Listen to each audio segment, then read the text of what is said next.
আসসালামু আলাইকুম এভরিওয়ান, আমি আয়েশা সর্দার ফ্রম আয়েশাস ব্লগে জানাচ্ছি আপনাদের সকলকে স্বাগত। তো আপনারা ভিডিওটা দেখে বুঝেই গেছেন যে আমি আসলে কী ভিডিওটা আপনাদের সাথে শেয়ার করতে যাচ্ছি। তো আজকে আমি সিঙ্গারা বানিয়েছি, আমার সিঙ্গারা রেসিপিটা আমি আপনাদের সাথে শেয়ার করব। তো আমি আমার পরিমাণ মতো আটা নিয়েছি, তার সাথে পরিমাণ মতো কালো জিরে নিয়েছি। তো এরপর আস্তে আস্তে পানি দিয়ে ডো করে নিচ্ছি। তো এই তো আমি ডোগুলো সাইজ মতো কেটে নিছি, এখন রুটির শেপে করে মাঝখান দিয়ে কেটে নেব।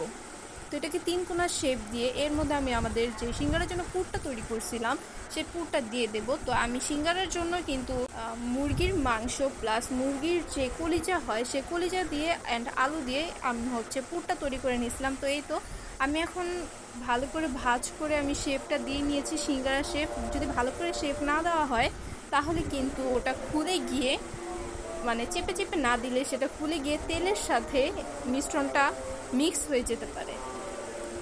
তো তাতে কি হবে, তাতে আমাদের তেলটা নষ্ট হয়ে যাবে, তাড়াতাড়ি কালো হয়ে যাবে। যাই হোক, আমার এখন সিঙ্গারাগুলো বানানো হয়ে গেছে। এখন আমি সেগুলোকে প্লেটে সাজিয়ে নিচ্ছিলাম। এই দেখেন আমার কত সুন্দর হয়েছে সিঙ্গারাগুলো। তো এরপর আমার অনেকগুলো আটা বেঁচে গেছিলো, তো ওটা দিয়ে আমি এখন কী করবো সেটা আপনারা দেখেন।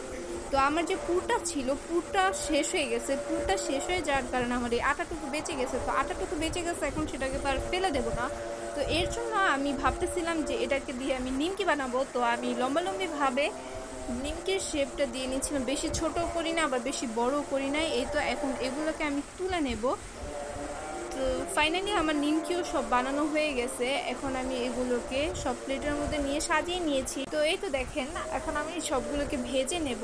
তো তেলের মধ্যে ছেড়ে দিয়েছি, তেলটাকে গরম করে নিতে হবে। তেলটাকে গরম করে নিয়ে এর মধ্যে আমি একে একে সব সিঙ্গারাগুলো ছেড়ে দিলাম। তো সিঙ্গারাগুলোকে একটু কম আঁচে ভাজতে হবে, না হলে ভেতরটা কাঁচা রয়ে যাবে, উপরটা পুড়ে যাবে। তো এই তো আমি কম আঁচে ভেজে নিয়েছি। আমার সিঙ্গারাটা দেখতে যেমন হয়েছে খাইতে তেমন হয়েছে। এই যে এটা হচ্ছে ভিতরের জিনিসটা, তো খুবই মজা লাগছে। আমারটা এখন আবার খাইতে মন যেতেছে। তো যাই হোক, আজকের ভিডিওটা এখানে এই পর্যন্ত। আল্লাহ হাফিজ।